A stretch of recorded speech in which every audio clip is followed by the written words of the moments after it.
Ledger is probably one of the only companies in the world that sort of welcomes everyone to develop on its platform. Ledger, one of the most well-known manufacturers of hardware cryptocurrency wallets, announced a collaboration with the NFT gaming metaverse, The Sandbox. This measure is expected to assist metaverse users in increasing security and managing their digital assets self-custody. That's what we can expect, but can people really trust Ledger after the 2020 hack incident? Welcome to Flores Online Explains, the YouTube channel that wants to make a difference. The purpose of my YouTube channel is to provide information and explain the most important blockchain, crypto, and NFT topics by combining real news and official website information with in-depth analysis and comparisons. That's going to make it easier for you to decide whether to invest in crypto, NFT, or the stock market. Subscribe to my channel, please. Don't forget to press that like button and the notification bell as well. Keep watching this video until the end, and after watching the video, you'll be able to tell if Ledger can provide you with the security they claim, if the Sandbox and Ledger's partnership is anything good or negative, and finally, I'll give you 5 tips on how to keep your wallet safe from hackers. The Ledger hack.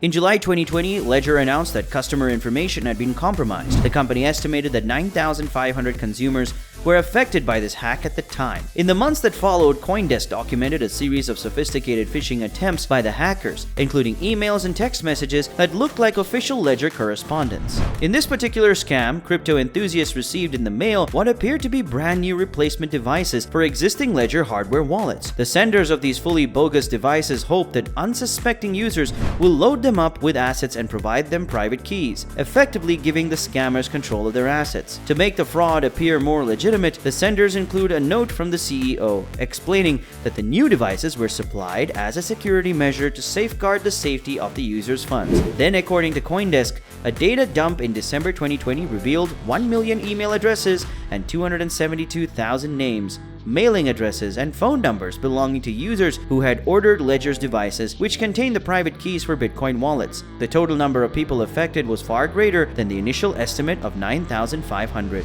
In the days following the data dump, a rash of SIM swaps were reported, and some customers began receiving extortion communications, including threats of violence. In a December 2020 interview with CoinDesk, Ledger CEO Pascal Gauthier said the initial breach was caused in part by the company's rapid growth, and that his incoming CISO Matt Johnson would announce a new data policy and plan to remedy the leaks in January. Now Ledger has revealed fresh details regarding the hack, suggesting that it was likely caused in part with rogue Shopify actors, the company's e-commerce partner at the time. Shopify notified Ledger of the incident involving merchant data on December 23, 2020, in which rogue members of their support team stole customer transactional records, including Ledger's, according to a blog post. The agents illegally exported customer transaction records in April and June 2020. The data breach was disclosed as part of Shopify's September 2020 disclosure, which involved over 200 merchants, according to Ledger. Until December 21, 2020, though, Shopify had not discovered that Ledger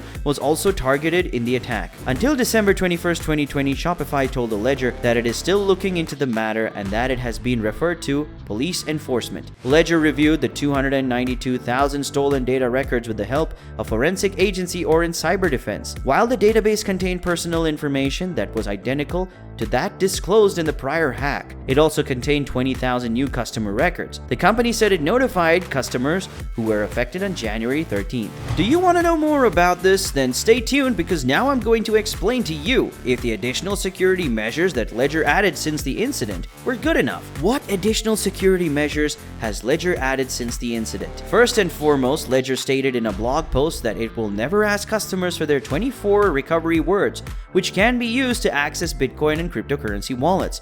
They also stated that consumers' Ledger hardware devices were secure as long as these phrases were not leaked. Then Ledger is also changing the way it stores data. In an interview, new CISO Matt Johnson said that while he would prefer not to have the holder use data at all, the company is legally obligated to do so for a period of time. But Ledger is looking to go beyond what privacy is required by the European Union's General Protection Data Regulation, according to Johnson. Moving forward, Ledger will delete data from the e-commerce partner, as well as move customer data to a database that can't be accessed from the internet as soon as your order is fulfilled. before deleting it as soon as they're legally able. Names, addresses, and phone numbers will be deleted from confirmation emails sent to consumers so that this information does not transit through third-party e-commerce email providers. Only marketing communications and notifications will be sent via email and social media, according to Ledger. Live accounts are being created to transmit technical and security information, presumably to avoid earlier phishing scams in which criminals enticed Ledger users to download critical security upgrades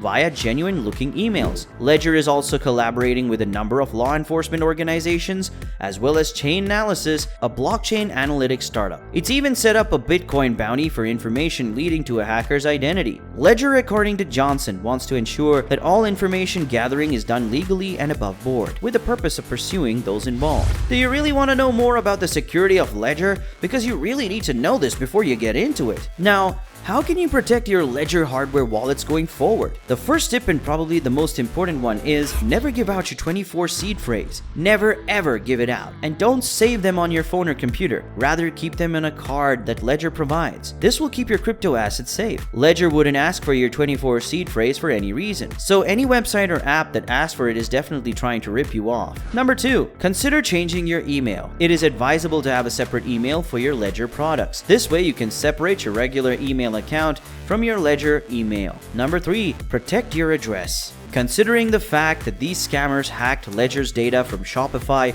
you should consider setting up a PO box number or using your business address instead of using your personal address. So when you buy a crypto product, it gets sent to your PO box number, and that way you don't have your personal home address or these e-commerce websites. Not everyone can do this, but if it is possible for you to do this, then you should definitely do it. Step number 4 is to protect your phone number.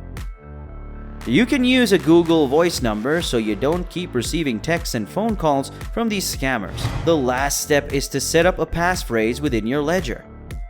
This adds extra security as you're going to have an additional password apart from your 24-word seed phrase. So it's basically a 2-step process that you can set up within your Ledger to better protect your crypto and NFT assets. Scammers will always find new ways to get into people's crypto wallets, but Ledger is completely safe to use and can be trusted as long as you follow these steps. Do you think you can trust Ledger? Let me know in the comments section. Thank you for taking the time to watch, and I hope you have learned a thing or two. Don't forget to subscribe to my channel and press the bell icon so you never miss an update. I really hope to see you again. Continue learning about crypto, NFTs, and the stock market right here on Flores Online Explains.